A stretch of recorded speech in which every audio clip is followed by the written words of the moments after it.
I apologize. Believe me, I do. I apologize. Honest and true. 'Cause I know I was wrong. So I sing you this song.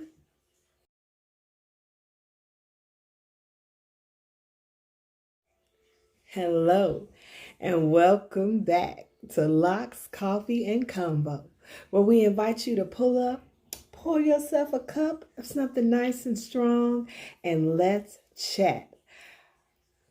I had to dedicate that sultry Anita Baker to my girl Mica.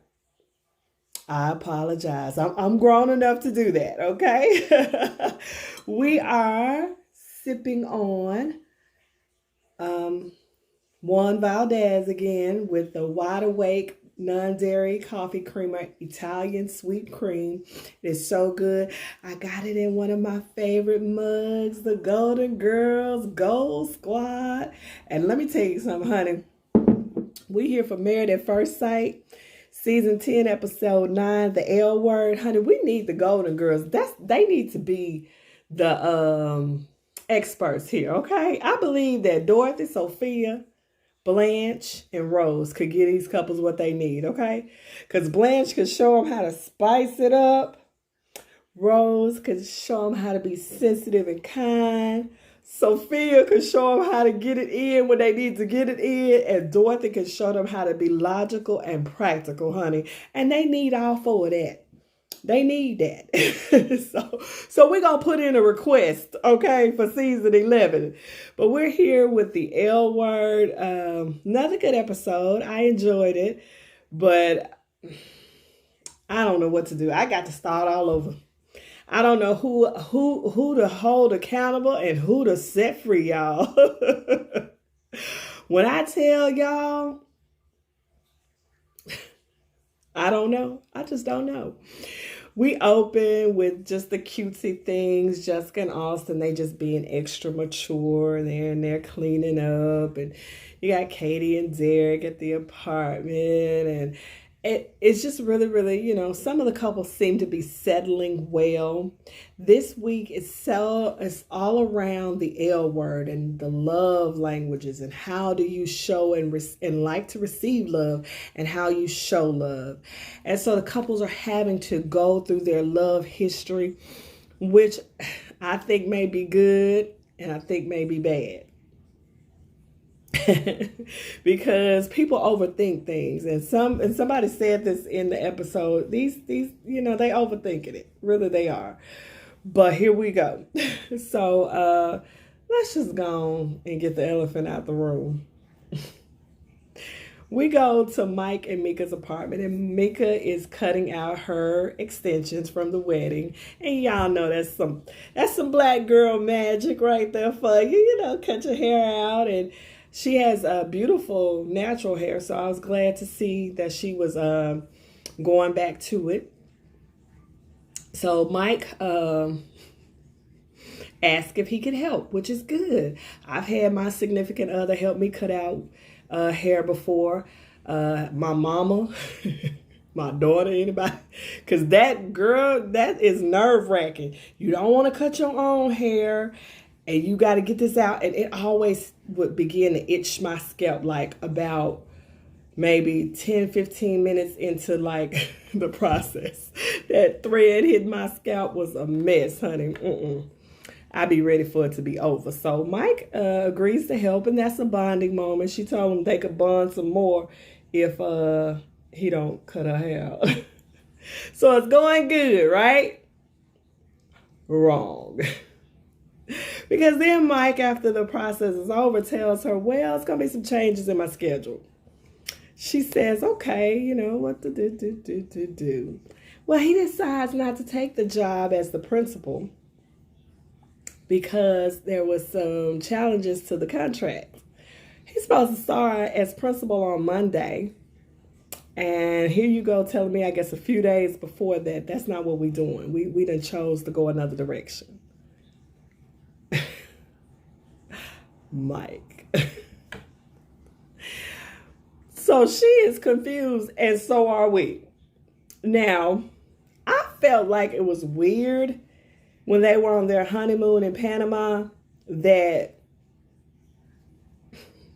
he was able to interview for a job and get it, then interview somebody else for his job and give it, all in the midst of their turmoil with the sex gate.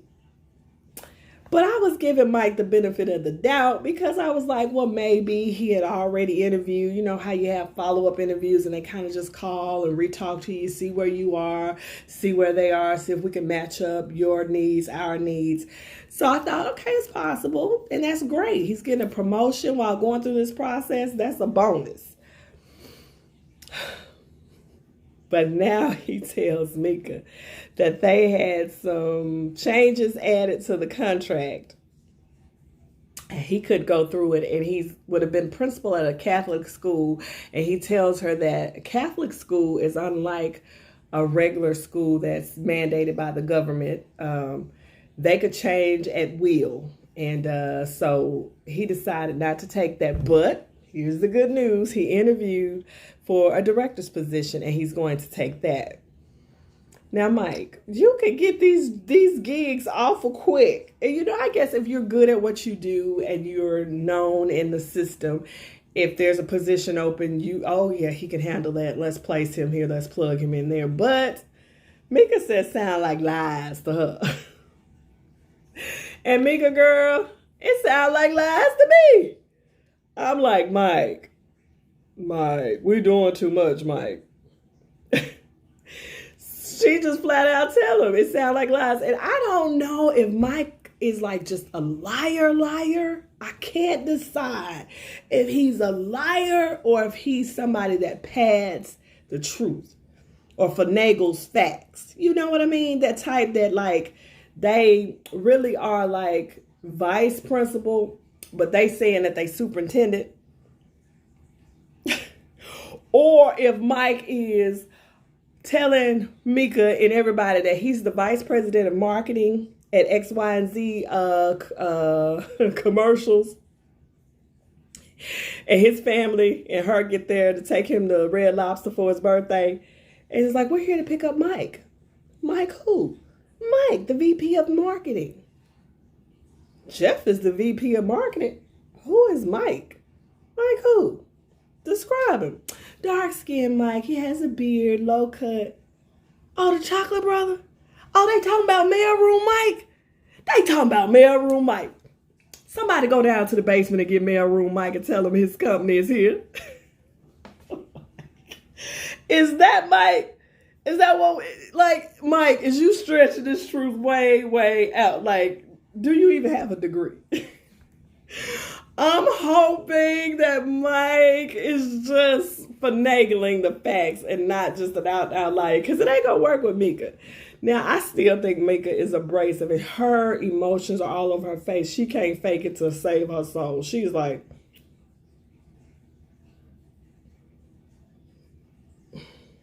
they get to the card, right? The experts have sent everybody a card to discuss this week. And so he's like, well, we should discuss our past and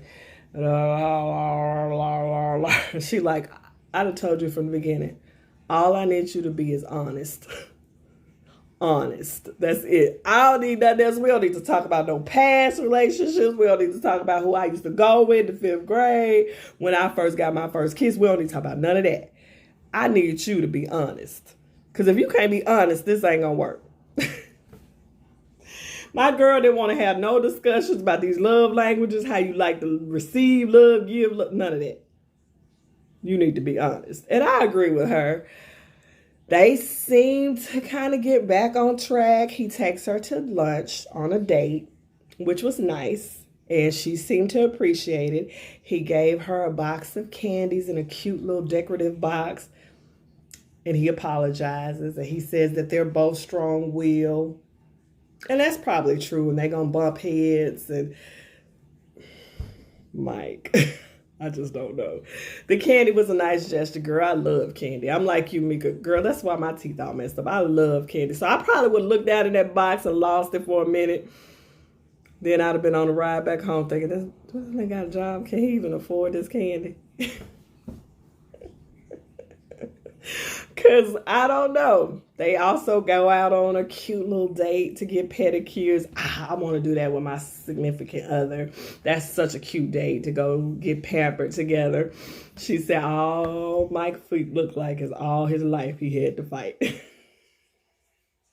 Bubble up toes. So, you know, he asked her if she would do feet. No, that would be a no. And I don't agree. I agree with you, Mica. That's a no. But they seem to be back on track. They even have the good audacity to offer advice to Brandon and Taylor. We're going to get back to that real quick. So, I don't even know if they really got into anything about their love languages. We got Mike as a liar on the table with them, so I don't know. Then we have Austin and Jessica, who I feel like were probably the only ones that really discussed the card. Like they really got the memo on what it was supposed to be about. They still seem to be in a really, really happy place. They sit down on the couch and canoodle. And I'm telling you, Austin is leaned all the way into this process.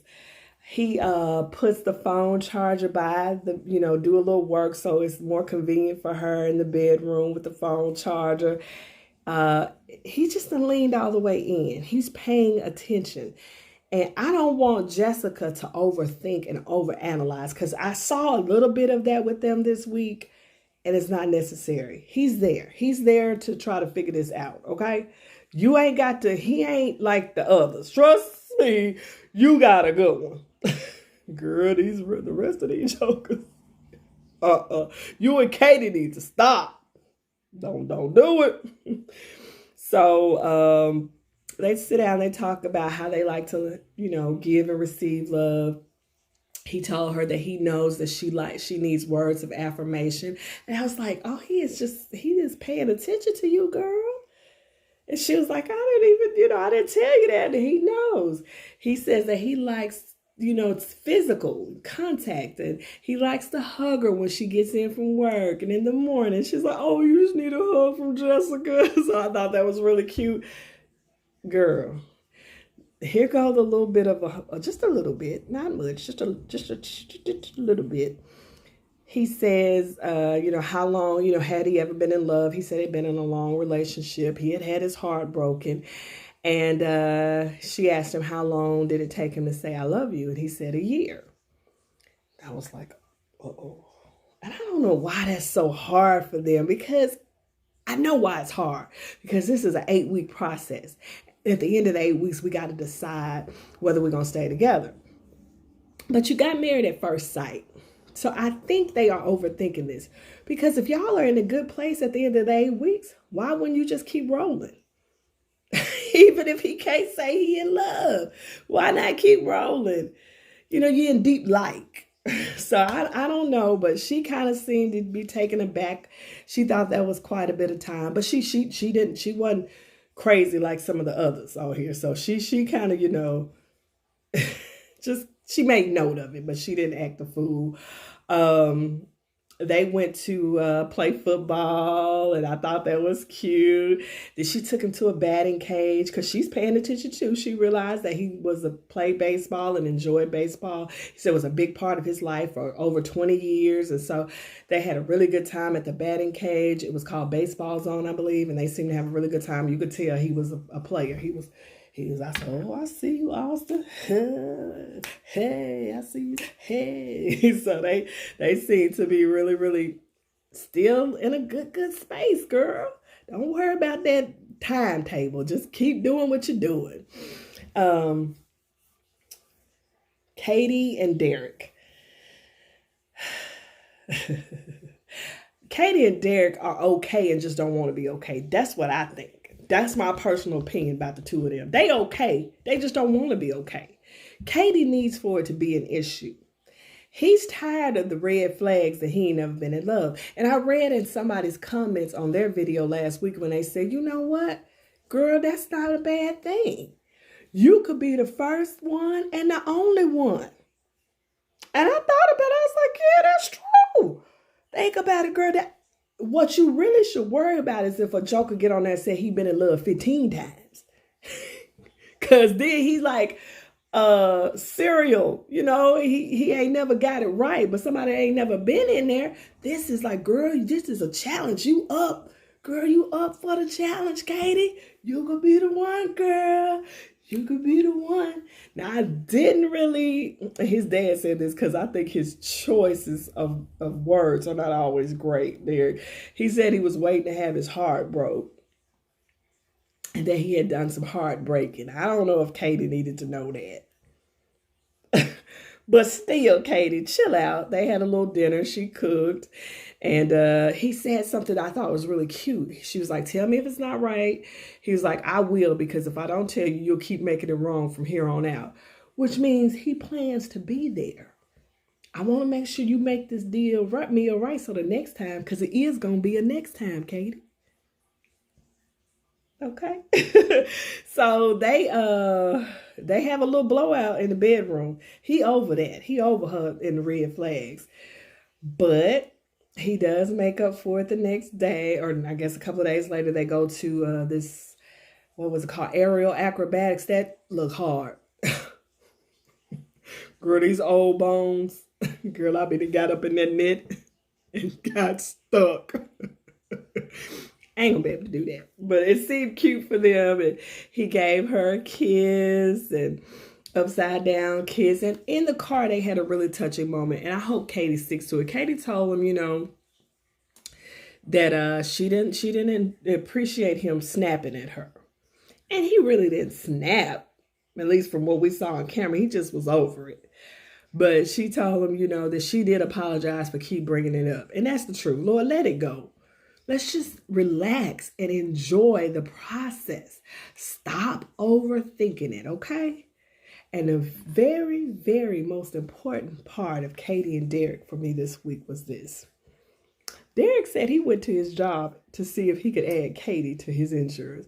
Girl, if you don't get in line, that's some married stuff right there. I'm on my husband's insurance.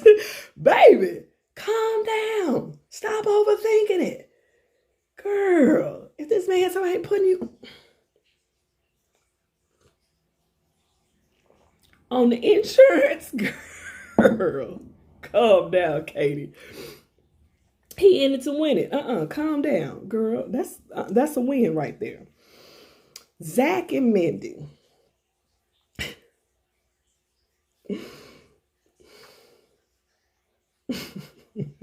I don't know. We go.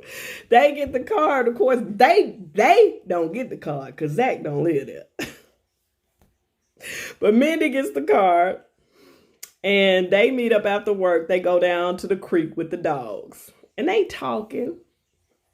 The same conversation they done had every time.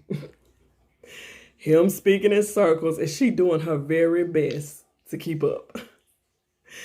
She asked him about what the card said about love and how he likes to receive and give. And he got to talking about something we couldn't quite land on. She even says in the confessional, like,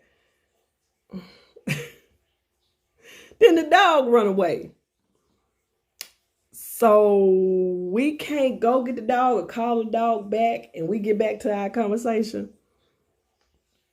The dog run away and that's it for them for that day. I'm trying with Zach. I am trying because I feel like Zach is not as bad as we're painting him. I think he's shallow, self-absorbed. But I think he does not want to give Mindy false hope. And that's almost honorable when you think about it. I don't want to put this girl out here thinking that I'm going to go the distance and I'm not. But here's the thing, Zach, you signed up for this as an adult. She signed up for this as an adult. She knew the risk. You knew the risk. So just relax. Give it a good, honest try. And if you walk away at the end of the day, she can't be mad at you. Okay? So stop trying to, you're not giving her false hope. You're just doing your job. You agreed to be there. Your job is to play husband to Mindy. That's what you need to do. She said she'd been patient with you, with your little baby steps. But it's time for you to go on and move in, Zach. And your homegirl, what's her name? Lisa, baby? Lisa, girl, Lisa, my cousin too. You know, Kate and Derek, they parents, they my cousins. And Lisa is our cousin too. Girl, Lisa gave Zach some. And it was so funny because she was looking at him and she, his friend, she was looking at him like,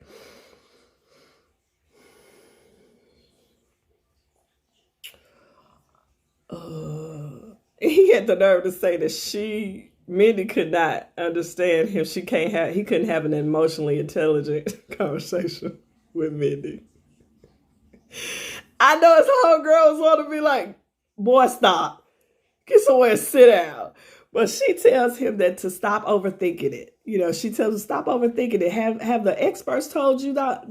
Because that's what you're doing. You're overthinking it. Relax. Have a good time. You are her husband. You need to start acting like a husband. Point blank, period, Zach. There's no way to finagle around this. You need to start acting like a husband. So they have a cute little date at the apartment. They do facials. And I thought it was cute. I thought he was engaged in that. He brought the dogs. And I thought it was really cute. I really did. I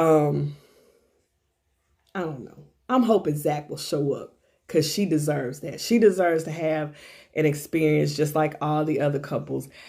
And he just needs to show up.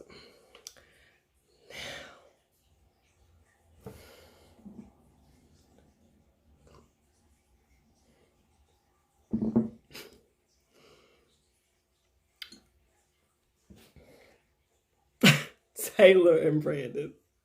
I don't know what to do with this. I don't know what to do with this. I honestly don't know what to do with this.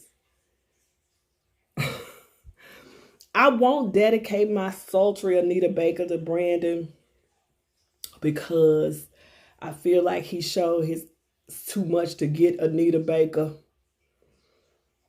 But I do think I need to cut him a little slack. And I'm prepared to do that. Okay, they get their card. They get on the couch. And Taylor starts asking him, the questions. Have you ever been in love? And he's kind of cagey about it. Doesn't really come out with it. But I do feel like Brandon is really trying to feed off of her energy. Like, okay, I know I screwed up. So let me put this all in your ballpark. And I kind of maneuver in it. Well, she tired of that. She over that. So they really don't get nowhere with the card. And she tells him that she wants to spend more time with him. She don't want to have to just come in the room when he playing Xbox and ask him how he doing. He agrees that, okay, well, if you want me to spend more time with you, then I want to. I'm just kind of, playing again off of your energy. Well, it just go from bad to worse on the couch.